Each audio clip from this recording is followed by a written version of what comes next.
Okay, another key component within the innate immune system is what we call the complement system. The complement system is a very important system that enables the body to eliminate some of these agents. And it would be even be playing a key role, especially even in phagocytosis, plays a key role even in phagocytosis, as well as many other adaptive immune systems. So it's as much as the complement system plays a key role in the innate immune system, it can also be utilized in the adaptive immune system. But what is complement? Let us talk about complement in general and see. So it is a bridge. It can be in the innate immune system. It can also be in the adaptive immune system. It's both, but it plays a key role, especially in the innate immune system. So we're looking at it in details now, but what I'll not cover complement for the adaptive immune system. I want to believe if I cover it now, it is comprehensive enough for you to be able to apply it even when it comes to the adaptive immune system. So what is complement? Complement is just proteins. These are just plasma proteins that are present, of course, on cell surfaces. They're usually part of the innate immune system. And we have about 30 proteins. We have about 30 proteins that we refer to as the proteins of the innate immune system. So, of course, because I mean not proteins of the innate, but proteins in the complement system. But so we give them number, we give them the label C because it's complement C. So it's given the letter C as their label. But since there are 30, there are very many others. But the most common ones, or the most important ones, are just about C1, C9, C1 to C9. So if it's complement 1, it's called 1, 2, 3, all the way to 9. And they are key, they are very important, of course, in the innate immune system. And they have to be activated. So the complement system is a cascade, is a reaction, is an event of various many reactions that lead to membrane perforation. So we have three pathways in which complement is activated, as you can see listed. And of course, I know that you already have these notes. But for me, what is important for you to note is that ultimately what we want to form is a complex called the membrane attack complex. Whichever pathway, we are going to end up forming a membrane called a complex called the membrane attack complex, MAC. And MAC is supposed to perforate membranes.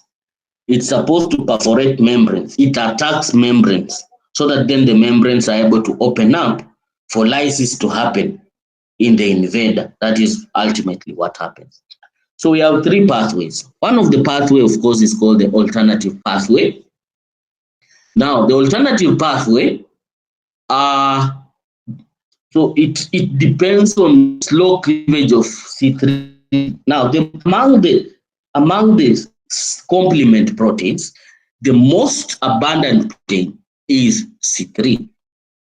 I know maybe you'll be wondering where is C1, where is C2, where is C. Now, how do we get to C3? The most abundant complement is C3.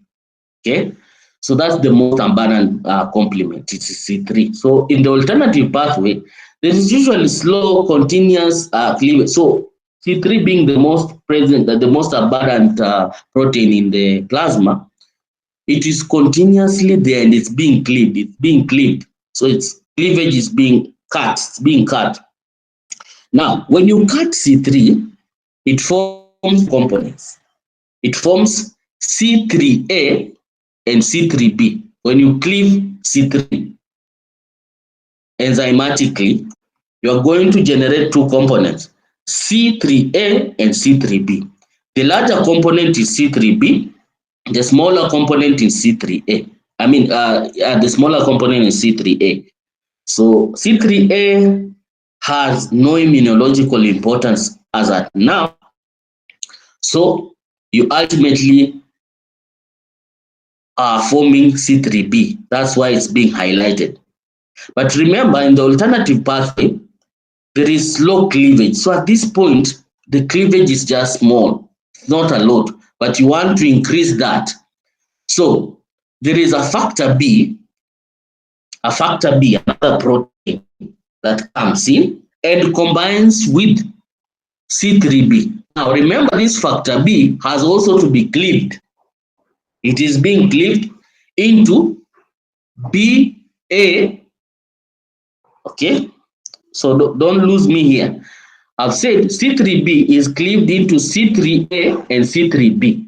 So C3a is not important immunologically at this point. Now, so we have C3b that is immunologically important, it's present. Now we have another factor that we are calling factor B. Now factor B again will be cleaved into two. So BA and BB. Now BA, let me just do this so that we are able to understand it. So we are cleaving it into BA and BB. And in case you get confused, let me know. Let me highlight this. In case you lose me, just raise your hand so that I can elaborate. It's a bit of a complex process, but I want to make it simple for you. So, okay, let me also highlight this here. We said this one is being cleaved into C3A and C3B. Okay, just highlight here so that we don't get lost. Okay, now that that is clear, so C3 is cleaved into C3A and C3B. C3B is what is immunologically important, so it maintains. So C3B combines with factor B. So factor B is being cleaved again into BA and BB, okay, to form a C3 convertase. Now, a C3 convertase is an enzyme that now it has the ability to break down C3 in mass. Okay, so what is happening here to form a C3 convertase? The BA is not important here. The BB is what is important. So BB combines with C3B to form what? C3B BB. And this is what we are calling the C3B convertase. Okay, so with this C3BBB convertase, or rather we just call it a C3 convertase. Let me highlight that and make it, yeah. So this is an enzyme, and this enzyme is composed of the C3B component, the larger component of C3, and the larger component of B, which is BB. So it's combined. Ideally, this is supposed to be underlined because it's an enzyme. Yeah, like that. It's supposed to be underlined like that. So it's C3BBB, which now cleaves more C3. Remember, cleavage was happening, but at a slow pace. So now you require this enzyme to ensure that this cleavage happens at a faster rate. So C3 convertase, which is C3BBB, is able to cleave C3 at a higher rate. Okay?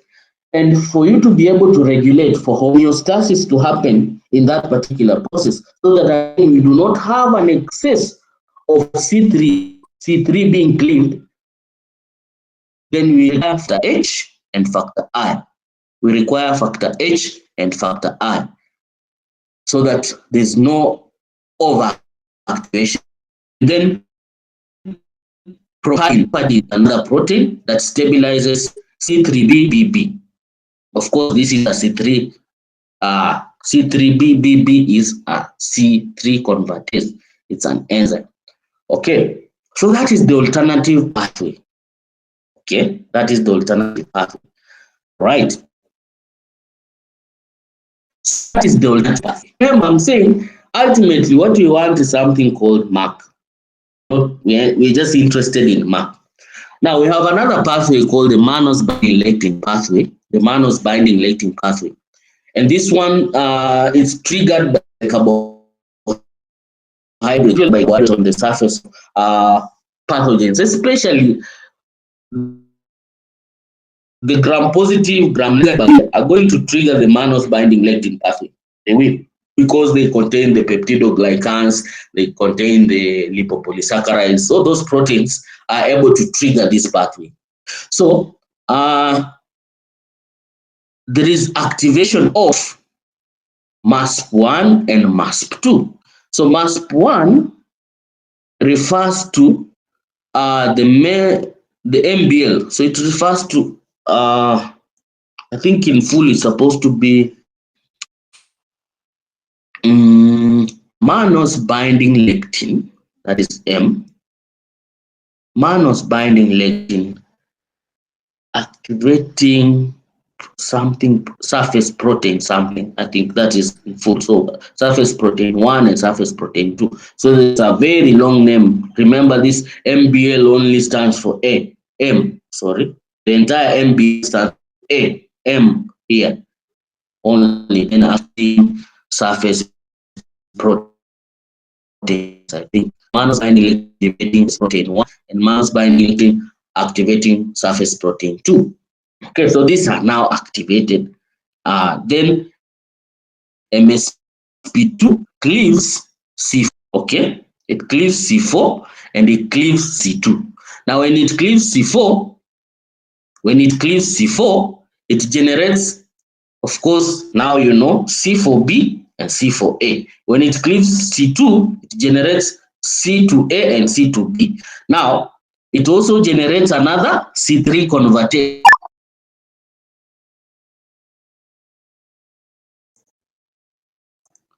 Here is another convertase. Now, this convertase, being a C3 convertase, you know what a C3 convertase will do. But this C3 convertase is C4B to A. C4B to A. It means the larger component of C4 and the smaller component of C2 are combined now. So since it's C, we cannot have another C here. It's just complement. It's complement that has been cleared. So we have C4B to A. It means it's a combination of part of C4 and part of C2. Now, this is a convertase. We know what a C3 convertase does. A C3 convertase is still going to cleave C3. We say C3 is the most abundant of all the complements. We said about 30 proteins. So again, this is just to generate a C3 convertase. And the C3 convertase is just going to break down C3 into C3b. That is what is going to happen. Okay, so that is the Mannose-Binding Lectin pathway. Now we have the classical pathway. And in the classical pathway, we are having recruitment of C3b to C3bb to form a C5 convertase. Okay? To form a C5 convertase. And this C5 convertase will now start cleaving C5 into C5a and C5b. Okay. All right. So let me just elaborate something here.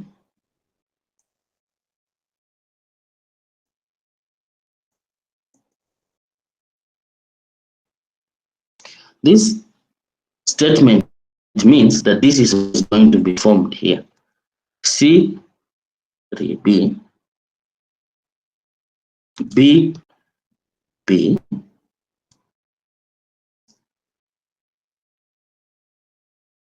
C3b.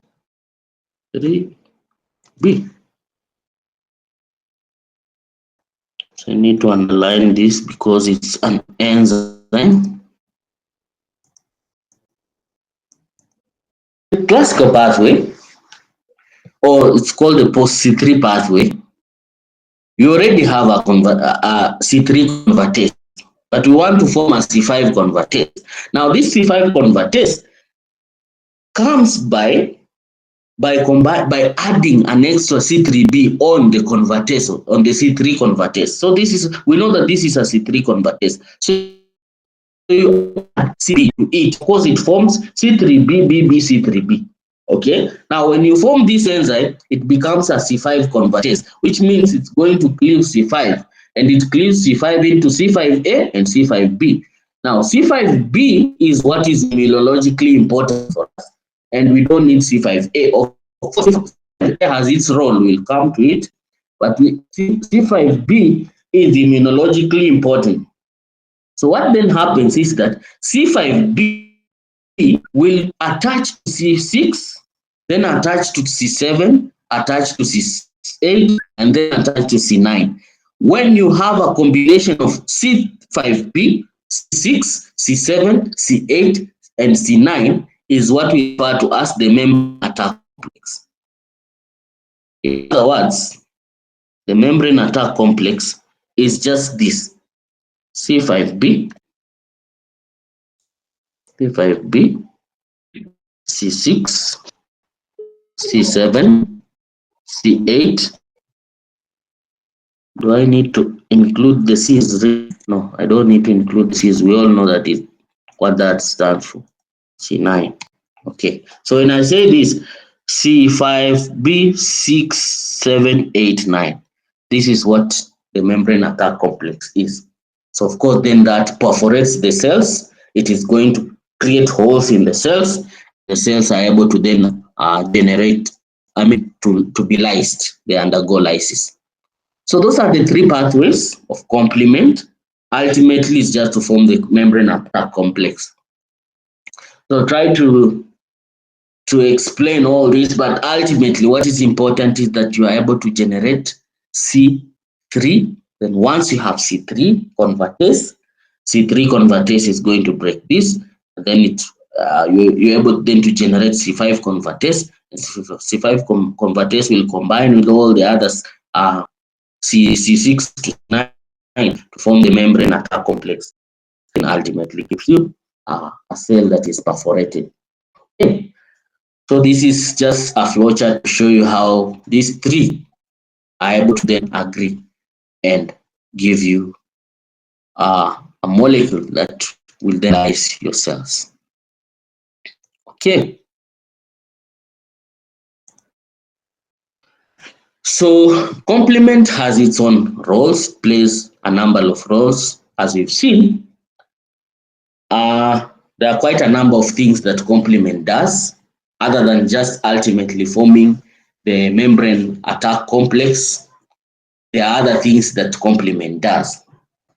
Now, opsonization is an important process. It's an important process, of course, immunologically. A cell to be marked for phagocytosis. If a cell is to undergo phagocytosis, it needs to be labeled. It needs to be coated. It needs to be coated.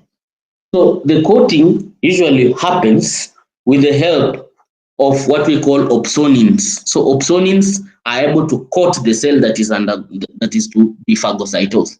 So of course, you can't just, as a phagocytic cell cannot just attack any cell. It has to attack a cell that has been marked. So a signal for phagocytosis is opsonization. So it has to be coated using opsonins. And so we know what C3b is. We also now know what C4b is. So these are what we refer to as opsonins. These opsonins coat cells that are supposed to be phagocytosed. So complement is an important protein, it's an important molecule. Complement in general, the complement system plays a very key role, because then it will help these cells to be marked for opsonization.